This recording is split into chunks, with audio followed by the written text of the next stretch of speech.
Aromatic compounds, such as benzene, contain a lot of carbon-carbon double bonds, and because of that, it's really reasonable for us to assume that these types of molecules can undergo traditional addition reactions like we see happening with any sort of alkene. For example, it's really reasonable for us to assume that if we add bromine to a benzene molecule, we could add Br2 across any one of the carbon-carbon double bonds in benzene. In fact, this reaction right here does not occur, not for benzene, not for any organic compound at all, and all of the traditional addition reactions that we have learned that work very well for alkenes, none of them work for aromatic compounds at all. This doesn't mean that aromatic compounds are not reactive, it just means that they don't do addition reactions. Instead, they do a type of reaction that we refer to as electrophilic aromatic substitution, or EAS. In this video, I'm going to give you a general overview of the electrophilic aromatic substitution reaction. I'm going to show you the generic mechanism. In the next few videos, I'm going to be looking at different types of electrophilic aromatic substitution reactions with more detail.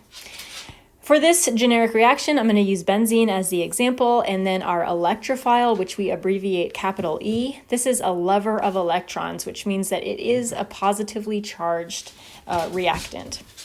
And then to help with this mechanism, I'm going to draw one of the hydrogen atoms on this benzene ring. Of course, there are a total of 6 hydrogen atoms, but I only need to draw one for the mechanism. In this reaction, one of the double bonds in the benzene ring reaches out and attacks the electrophile, and this temporarily causes the benzene molecule to be non-aromatic just for a little while. So in this moment, we are using one of the double bonds to form a bond to this electrophile. And let's just say that the electrophile adds itself to this particular position. For this molecule, it doesn't really matter which carbon atom the electrophile adds to, and for other molecules, it will matter, and we'll look at those details as they arise. This temporarily forms a carbocation, like there, and so you can see that this is a non-aromatic because one of the carbon atoms in the ring does not meet the criteria for being aromatic. This intermediate has a total of 3 resonance structures where we're delocalizing the positive charge around the ring, spreading it out to help to stabilize. So let's draw all 3 of these resonance structures. And then we can draw one more, move that last set of electrons right here. These 3 resonance structures together help us understand why this reaction is even possible. Because we have all of these resonance structures working together to spread around that positive charge, it helps to stabilize this intermediate as a whole. These 3 resonance structures and this intermediate as a whole are referred to as the sigma complex. So when you're looking at these electrophilic aromatic substitution mechanisms and you hear a reference at the sigma complex, it is referring to this set of resonance structures, the intermediate.